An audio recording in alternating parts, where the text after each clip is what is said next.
السلام عليكم ورحمة الله وبركاته. ازيكم يا شباب، عاملين ايه؟ يا رب تكونوا بخير. في الفيديو ده هنشرح حاجة احنا نسيناها مهمة جدا. زي ما انتم شايفين هنا كده، في المفروض ان يكون في فتحات هنا زي اللي في الريفرنس. خلينا نشوف الريفرنس. دي الفتحات اللي احنا كنا المفروض نعملها من الاول قبل ما ندخل في مرحلة التكتشر او الماتيريال يعني. فاحنا هنبدأ نعمل الفتحات دي ان شاء الله. الموضوع سهل وبسيط. احنا الحمد لله شغلنا نقدر نعدل فيه في اي وقت. طيب خلينا نفتح نافذة الموديلينج عشان نشوف هنعمل فيها ايه. هنخفي الفردة التانية اللي هي على الشمال دي كده، ونشوف هنعمل ايه هنا. اول حاجة احنا عاوزين بس الاجزاء اللي هنشتغل عليها، اللي هو وش الكروكس من هنا والحزام، وبعدين الدوائر ده هنبقى نعدلها. فانا هنمسك دول، نشغل بس الاختصارات وندوس سلاش، الزر اللي هو ده جنب انتر او شيفت في الكيبورد تحت. تمام. طيب هنمسك مثلا الوش ده وندخل edit mode. في الإيديت هندوس تاب. زي ما احنا شايفين كده، هو الوش واخد solidify و subdivision. احنا هنعمل apply للsolidify عشان خاطر يدينا two layers، يعني طبقة بره هنا وطبقة جوه. احنا لو لاحظنا هنا هتلاقي ان دي طبقة واحدة وواخدة افكت السم كده. لما نيجي هنا على السوليديفاي هنطلع بره الايديت مود الاول ونروح على السوليديفاي نعمل له ابلاي. لو دخلنا ايديت مود تاني هتلاقي ان في سمك تو لاير هنا، واحدة بره، طبقة بره وطبقة جوه، زي ما احنا شايفين كده. اللي هو دي طبقة اللي بره ودي الطبقة اللي جوه. اللي احنا هنعمله ان احنا هنقطع الفتحات اللي هنا في الوش الكروكس، وفي نفس الكلام في الحزام. طيب احنا اصلا كده كده الحزام ده معمول، يعني متاخد من نفس ال المش بتاع الوش الكروكس. فاحنا لما نيجي نعمل edit نمسح مثلا الاتنين دول. لو مسكنا ده مثلا هتلاقي ان في اتنين هنا هم في نفس المكان. عشان نشوف اكتر ونفهم الموضوع اكتر نمسك مثلا ده، هنمسك الحزام ده وندوس حرف ال H عشان نخفيه، ونمسك مثلا الوش الكروكس. عايزين نشوف مثلا احنا هنشتغل هنا ازاي. لو جينا فتحنا ده كده شوية ورحنا هنا سكرول، دوسنا على دي ودي عشان نشوف الأجزاء اللي احنا هنقطعها من هنا هتكون هي فين. نمسك مثلا ده، لا، عايزين أول فتحة مثلا تكون هنا من هنا. أنا هنسيب ده مثلا، نبدأ من هنا نمسك الاتنين دول نمسحهم. عشان نشوف هنمسحهم ازاي لازم نمسحهم بطريقة يعني تكون مناسبة، عشان ما نشتغلش كتير في الفيرتكس والايدج وكده. طيب احنا هنمسك الاتنين دول برضو معانا، والاتنين دول برضو هنقطع الجزء ده كده. فاحنا عشان نقطعه لو دوسنا اكس وعملنا شلنا فيس، تمام، هي دي، بس محتاجين نقفلها.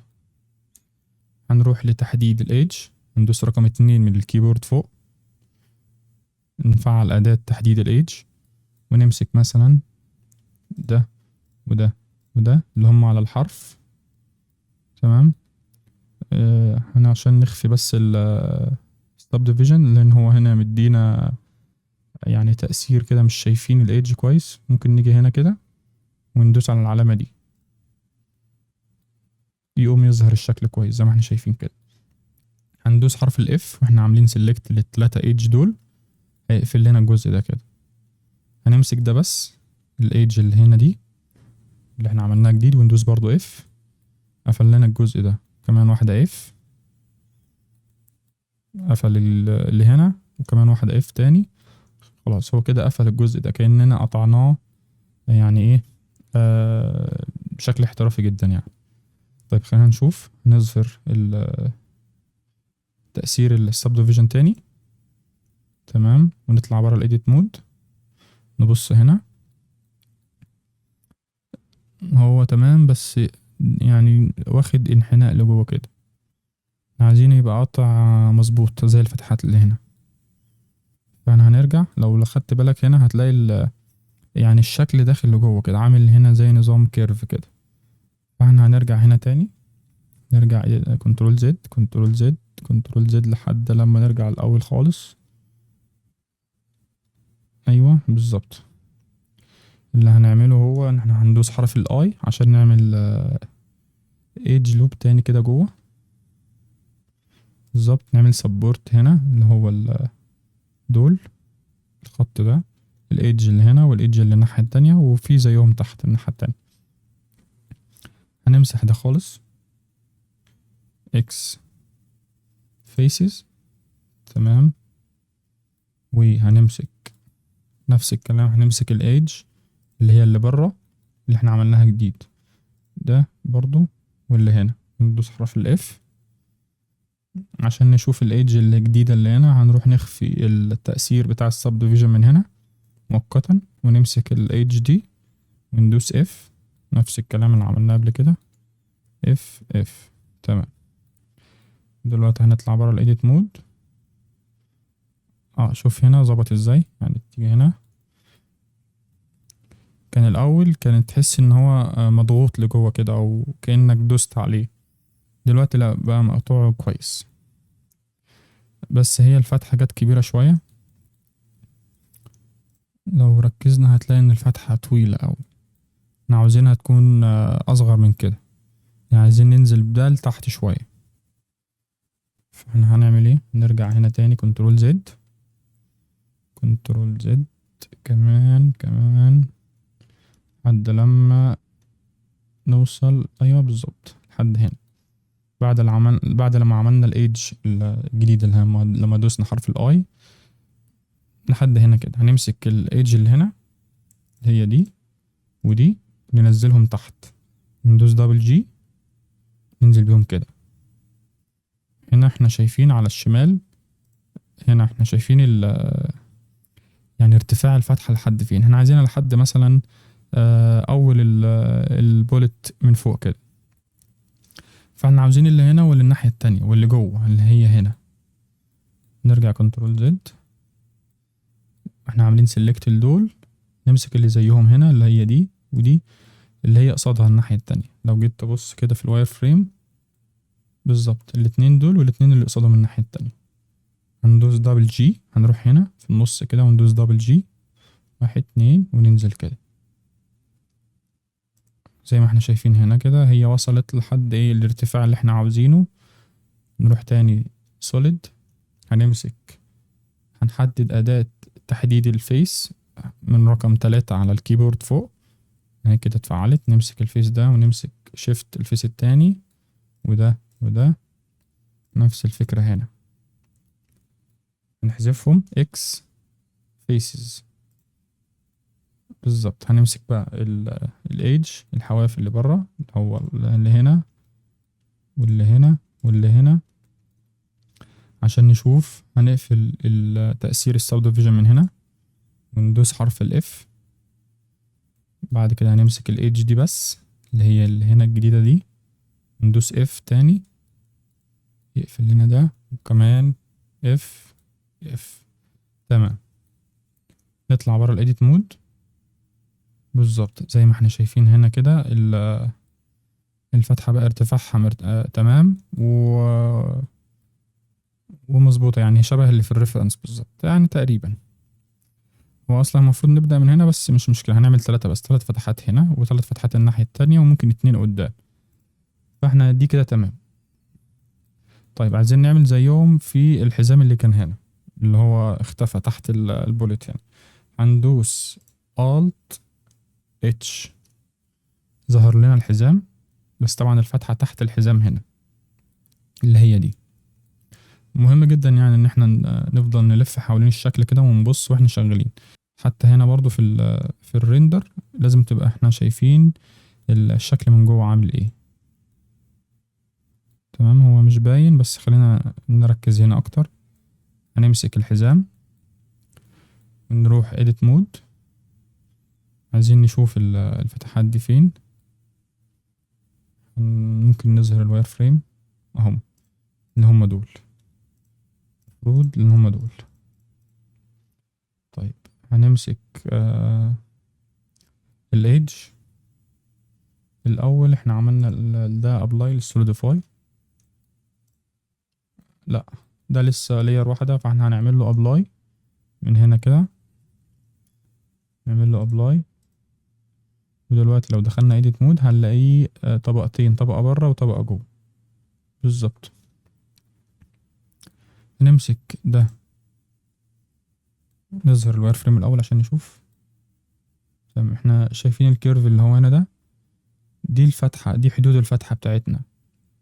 احنا عاوزين نخلي حدود الفتحة اللي في الحزام ماشية مع الحدود اللي جوه.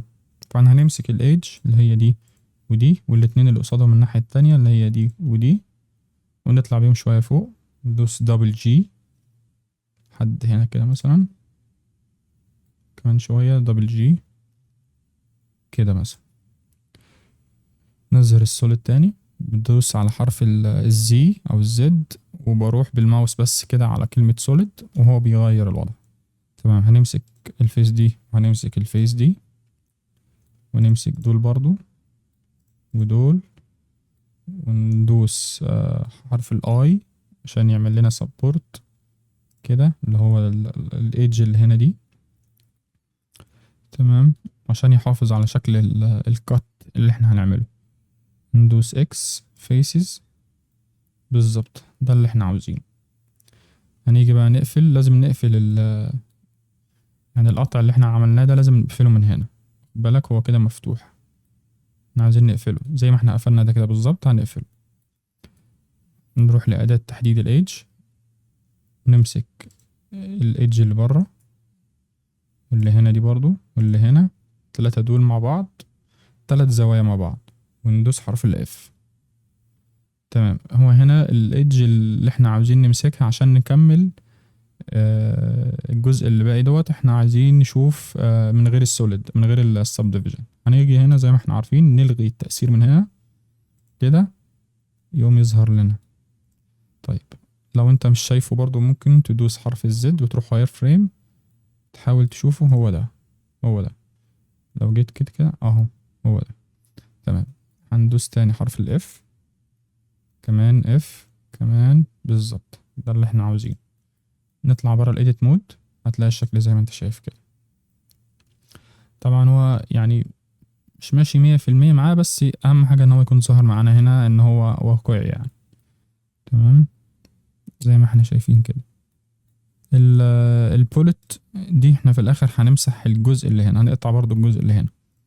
تمام، نفس اللي عملناه هنا في الفتحة دي هنعمله في بقية ايه الفتحات التانية.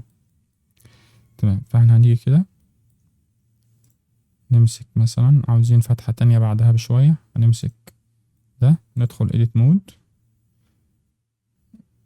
احنا مثلا عاوزين التانية تبدأ من هنا، مثلا من هنا كده. احنا شايفين هنا تباعد اللي بين الفتحات، يعني هنا واحدة وهنا واحدة، ممكن نعمل كمان 2 هنا وواحدة في النص، ونفسهم الناحية التانية في الكروكس الناحية التانية هنا يعني.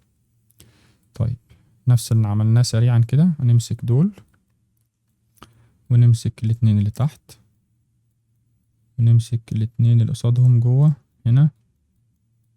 لو لقيت الحركة معاك بقت صعبة والماوس بقى تقيل يعني في الحركة زي كده، وانت عامل سيلكت للجزء اللي انت شغال عليه، هتدوس على حرف الذال من الكيبورد فوق التاب. دوس كده وروح view selected، هيقرب لك على جزء وتقدر تتحرك حواليه كده، تلاقي الحركة معاك سهلة زي كده. تمام، نرجع ندوس حرف الاي كده، نعمل سبورت صغير خالص، ممكن 2 مللي كده مثلا. هنحذف ده اللي احنا عاملينه select، ندوس اكس faces. تمام، هنسيبه زي ما هو كده، وهنمسك وش الكروكس نفس اللي احنا عملناه. هنمسك الفيس اللي هنا واللي هنا، بس طبعا محتاجين ننزل شوية بالفيس دي عشان تبقى جوه حدود الحزام اللي هنا. تمام، فهنمسك دي مثلا ونمسك اللي زيها جوه، اللي قصادها الناحية التانية اللي هو هنا، اللي هو ده اللي جوه، اللي هو هنا اهو زي ما احنا شايفين كده، واللي قصاده الناحية التانية هنا.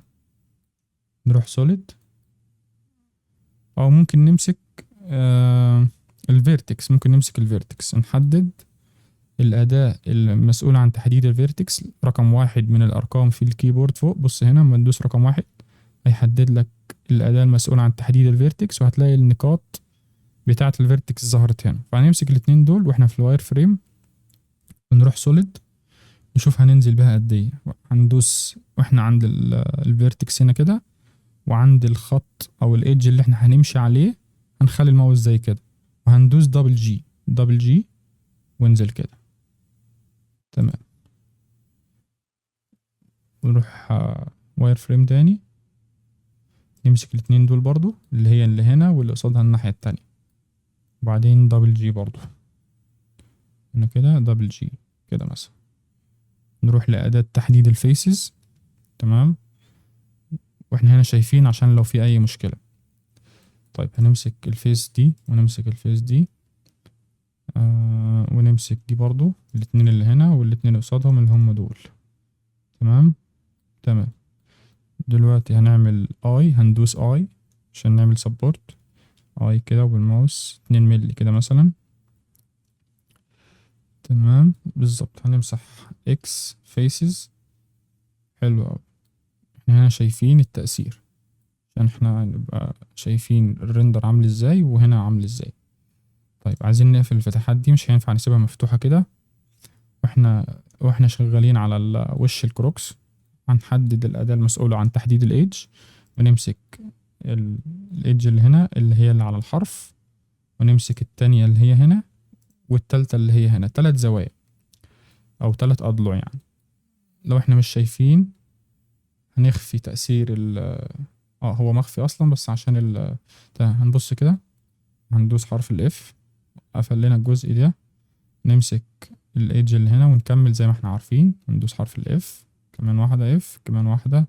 بالظبط كده احنا قفلنا فتحة او قطعة اللي موجودة في وش الكروكس. تمام، خلاص دي كده خلصت. هنمسك الحزام. تمام، وندخل edit مود، نفس اللي عملناه. هنمسك ده وده. لا، ده انا بدوس شيفت وانا بعمل سيلكت، يعني انا بدوس كده اول واحدة من غير شيفت، بعدين شيفت التانية، شيفت التالتة، كده انا مسكت التلاتة مع بعض. هدوس حرف الاف.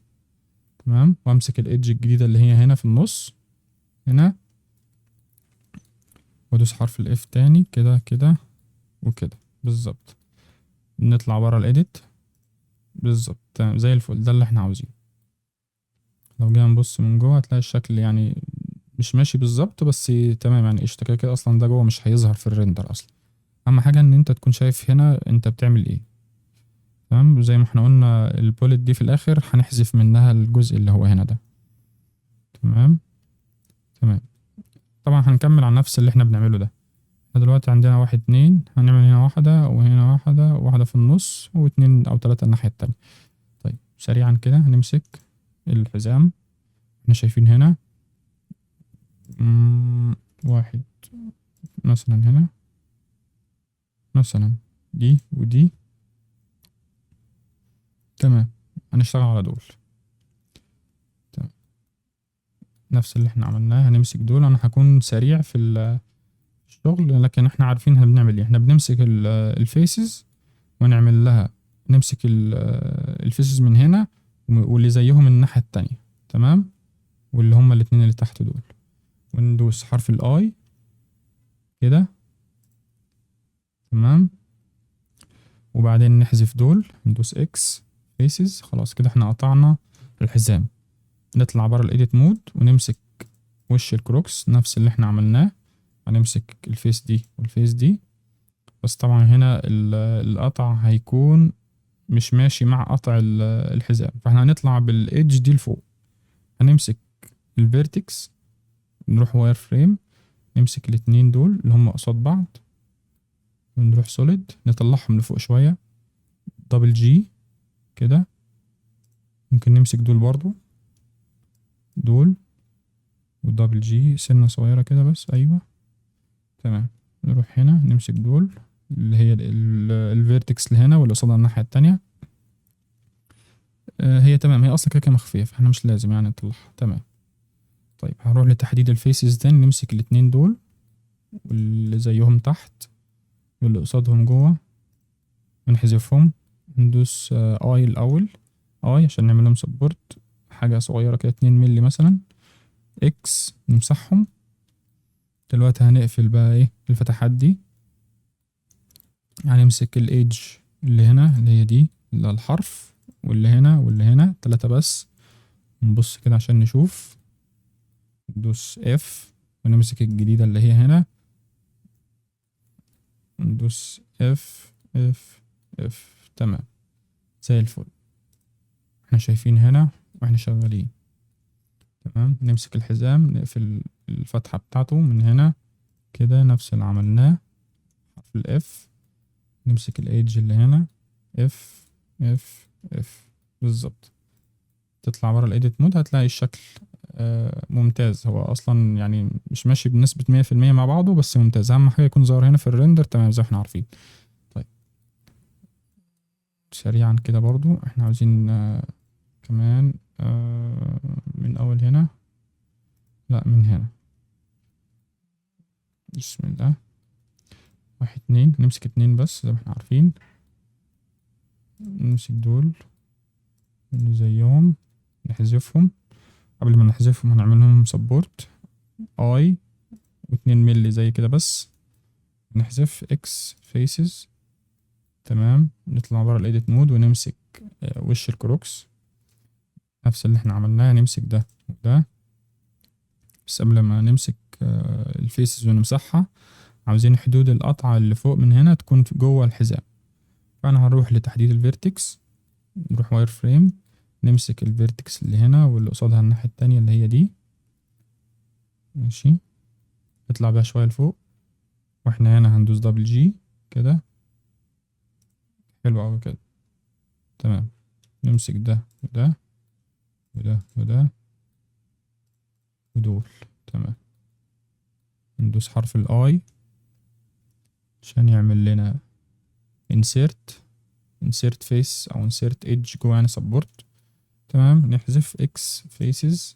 هنقفل الفتحات ديت ونمسك الايدج 1 2 3 لا 3 اللي هي دي f.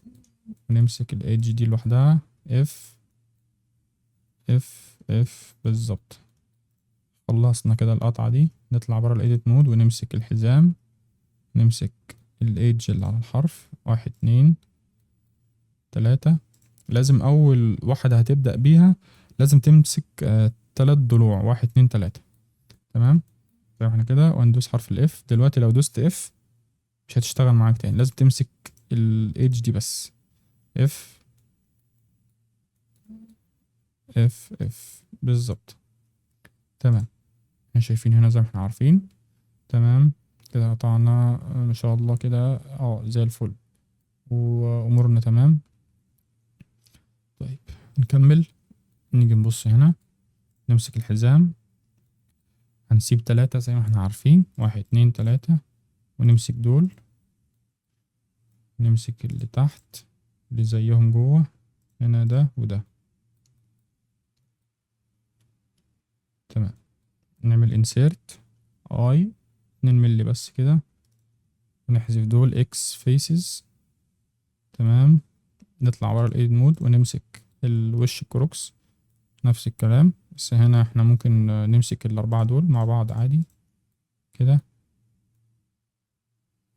ممكن نشوفهم في الواير فريم بالظبط. هما كده كده حدودهم جوه الحزام من هنا. يعني اهم حاجة ان احنا الفتحات تبقى شكلها ماشي مع بعضه يعني. تمام.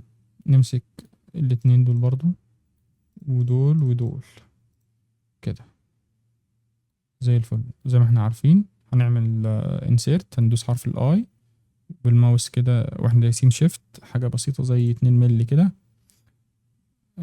وندوس اكس faces بالظبط. نروح لتحديد الايدج، نمسك الحوافل على الحرف دي ودي ودي برضو، ندوس حرف الاف، نمسك ده، ندوس اف بالظبط. هنطلع بره الايديت مود ونمسك الحزام، نمسك ده وده وده، حلو. ندوس حرف الاف ونمسك ده بس، اف بالظبط زي الفل. احنا شايفين هنا الشكل بتاعنا عظمة. طيب هنيجي هنا تمام، ندخل على اللي بعده على طول. الحزام هنسيب 2، هنسيب 3، 1 2 3. شايفين هنا نمسك الاتنين دول، نفس اللي احنا عملناه كده، ندوس insert I كده، نحذف X faces بالظبط. نطلع برا الايديت مود ونمسك وش الكروكس، نمسك الاتنين دول، بس عايزين نطلع بالحواف بتاعتهم لفوق شوية. نروح واير فريم ونروح فيرتكس، نمسك الاتنين اللي قصاد بعض دول، نظهر السوليد تاني وهندوس دبل جي واحنا هنا، نطلع بيهم كده دول تمام. ممكن نطلع بدول شوية دول كده، دبل جي كده بالظبط. هنمسك بقى الفيسز ده كده، ودول ودول زي الفل. insert اي 2 مللي بس كده، واكس فيسز زي الفل. هنقفل الفتحات ديت، نمسك الايدج 1 2 3 اف، نمسك ده زي ما احنا عارفين كده بالظبط. نروح على الحزام نفس اللي احنا عملناه، نمسك ده وده وده اف، نمسك الايدج اللي هنا لوحدها اف بالظبط زي الفل. احنا شايفين هنا تمام. اللي بعده على طول بسرعة،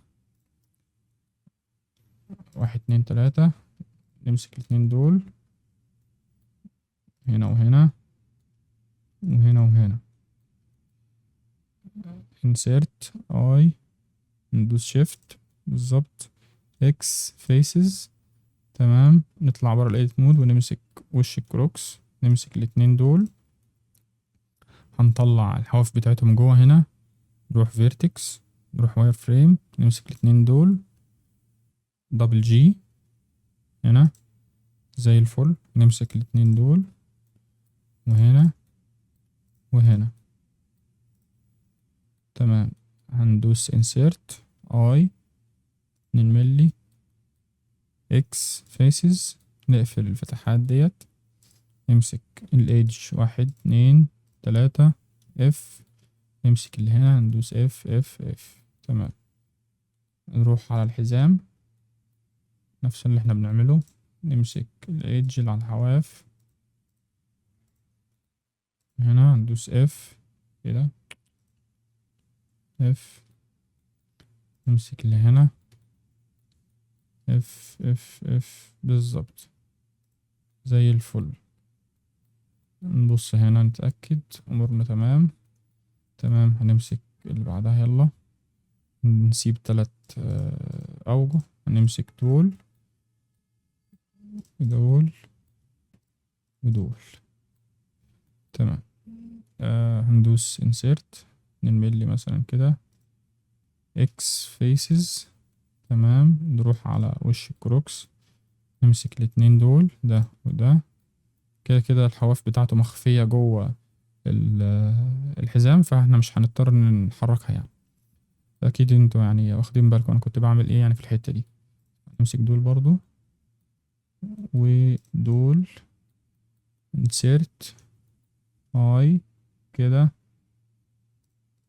حسب X faces، نقفل الفتحات ديت، نمسك 1 2 3 كده F، نمسك الايدج الجديدة اللي هنا اف بالظبط.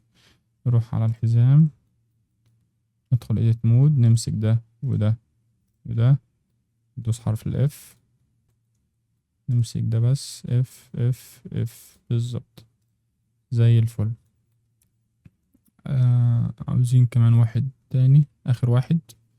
طيب هنمسك ده، تسيب 3، نمسك الاتنين دول احنا شايفين هنا، نمسك الاتنين دول ونمسك الاتنين دول كمان، insert، نحذف x faces. تمام، نروح على الوش كروكس نفس اللي احنا عملناه، هنمسك ده وده بس هنا محتاجين ننزل شوية. طيب هنمسك الفيرتكس، نروح واير فريم، نمسك الاتنين اللي قصاد بعض دول. انتوا واخدين بالكم اكيد انا بعمل ايه؟ بمسك اللي هنا واللي قصادها الناحية التانية، بمسك دول. احنا عندنا الحواف هنا، احنا عايزين ننزل شوية تحت، نروح سوليد وممكن نمسك دول برضو معاهم، ده وده، عشان دي حدود الفيسز اللي احنا هنقطعها اصلا، فاحنا عاوزين دول مع بعض.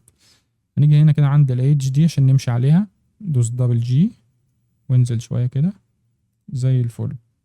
احنا شايفين هنا عشان خاطر لو في اي حاجة حصلت يعني او اي مشكلة ظهرت، ان شاء الله ما فيش مشاكل بس بنبص لازم نشوف هنا. تمام، هنمسك الفيسز 1 2 زي ما احنا عارفين هنا وهنا، ودلوقتي هندوس حرف الاي، نعمل سبورت صغير كده، نحذف اكس فيسز. دلوقتي هنقفل فتحات، نمسك دي ودي واللي على الحرف هنا، ندوس حرف الاف، نمسك ده بس، حرف الاف حرف الاف حرف الاف. تمام، نروح على الحزام. مهم جدا كنترول اس عشان ايه؟ لازم نسيف شغلنا. تمام، ندوس حرف الاس، كنترول اس، هو كده بيسيف. تمام، نكمل، نمسك اللي هنا واللي هنا واللي هنا، اقفل اقفل اقفل اقفل زي الفل. واحنا كده عملنا الفتحات بكل سهولة. احنا اصلا يعني الحمد لله نقدر نعدل في اي وقت في اي حاجة يعني، وزي ما احنا شايفين هنا كده الفتحات زي الفل. و يعني كان المفروض نعمل الخطوة دي من بدري شوية قبل ما ندخل في التكتشر، بس عادي يعني سهل نعدل في اي حاجة يعني الحمد لله.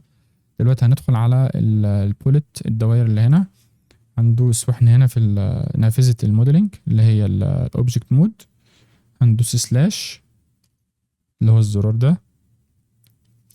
طيب اللي عايزين نعمله دلوقتي هنمسك البوليت واحنا هنا كده، احنا شايفين هنروح على الايديت مود واحنا عاملين سيلكت للدوائر دي. تمام، الموضوع هنا هيكون شوية رخم لانه في فيرتكس كتير. فاحنا هنعمل ايه؟ هنمسك الدوائر دي، هنيجي بس بالماوس كده عند الدايرة دي مثلا، احنا عايزين نقطع اللي جوه الفتحة دول كلهم نشيلهم، فاحنا ممكن نحددهم كلهم واحنا في الواير فريم. يعني احنا لو قلنا كده واير فريم بس هنتلخبط من كتر التفاصيل. ففي طريقة تانية سهلة، ممكن ان احنا نيجي هنا كده عند الدوائر دي وندوس حرف ال، هنروح بس بالماوس كده عند الدايرة وندوس حرف ال، يعمل لنا سيلكت الدايرة كلها كده. بجيب الماوس كده عند الدايرة بس من غير ما اضغط وادوس حرف ال، يمسك لي الدايرة كلها. تمام، هنحددهم كلهم بنفس الطريقة دي. تمام كده كده، بروح بس بالماوس كده وبدوس حرف ال. طيب انا هسرع الفيديو في الحتة دي. لكن احنا عرفنا يعني احنا ازاي قطعنا الحزام وقطعنا وش الكروكس، وازاي بنمسح الدوائر دي زي ما انتوا عارفين كده. بروح بس بالماوس وبدوس حرف ال، فانا هسرع الفيديو وفي المرحلة دي يعني. تمام،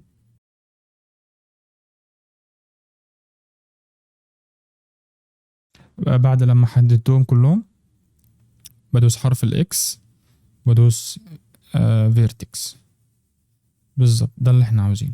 تيجي تبص هنا كده تلاقي الشكل بتاعك زي الفل. تمام، ارجع تاني اسرع الفيديو. احنا عارفين احنا بنعمل ايه، او انا بعمل ايه هنا عشان ايه نعمل نفس الخطوات يعني.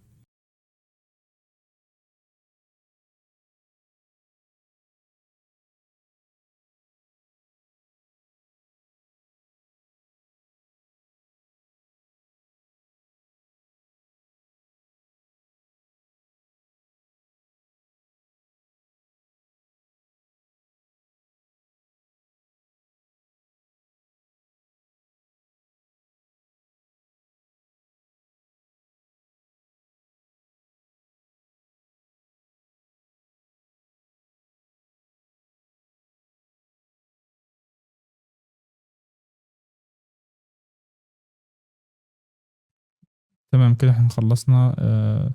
خلاص قطعنا الدوائر اللي هي موجودة على الفتحات، وعملنا كده الفتحات تمام. ونقدر نشوف الشكل كده، الكروكس بقى كامل مفيهوش اي مشكلة خالص.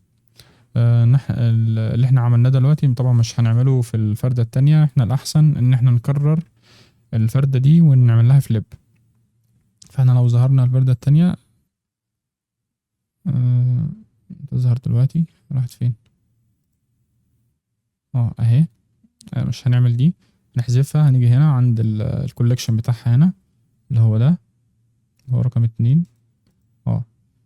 ندوس كليك يمين وهنروح على ديليت من هنا، نحذفه من هنا. تمام. نمسك الجروب ده، كليك يمين برضو من هنا، نعمل له دبليكيت كولكشن. تمام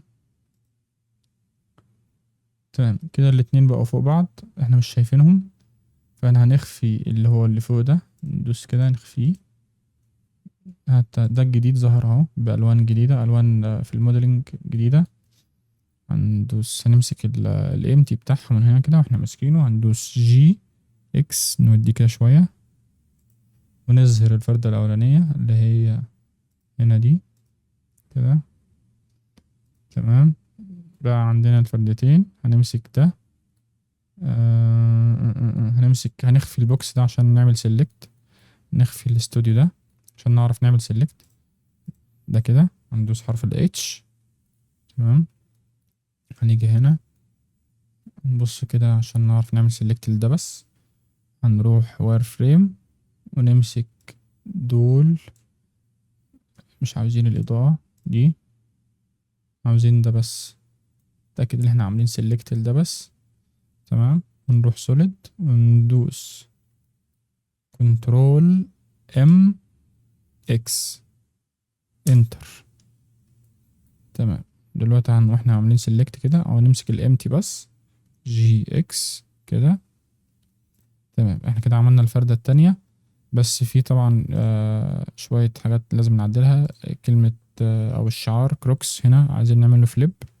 دي سهلة نعملها، هندوس كنترول ام اكس. خد بالك عشان في هنا راحت هنا. احنا هنعمل ايه؟ احنا عاوزين نشوف السنتر بوينت بتاعتنا فين، او المشكلة مش في السنتر بوينت، المشكلة هنا. هنيجي هنا على اعدادات الترانسفورم بيفت بوينت، هنخليها على البوينت نفسها من هنا كده، نغيرها لدي. تمام. دلوقتي لما نيجي نمسك ده ونعمل كنترول ام اكس، هيعمل فليب وهو في نفس المكان. تمام كده احنا عملنا فليب للشعار كده، مظبوط هنا ومظبوط هنا. ودي فردة يمين وشمال زي ما احنا شايفين. هنيجي هنا بقى نعدل البيانات اللي هي دي، اللي هي الارقام والحاجات ده كلها، عايزين كلها تبقى بنفس الاتجاه ده. تمام. عايزين الخمسة على اليمين. طيب هنمسك احنا كنا قفلنا التفاصيل دي كلها في لاير واحدة زي ما احنا شايفين كده. هندخل edit mode، احنا عاملين select، عاوزين نفصل دول تاني. فهنيجي هنا عند ده، عند حرف ال W، ندوس حرف ال L، نضغط بس دي select في اي حتة، ونمسك ده بس وده نفصلهم. ندوس P selection كده احنا فصلناه.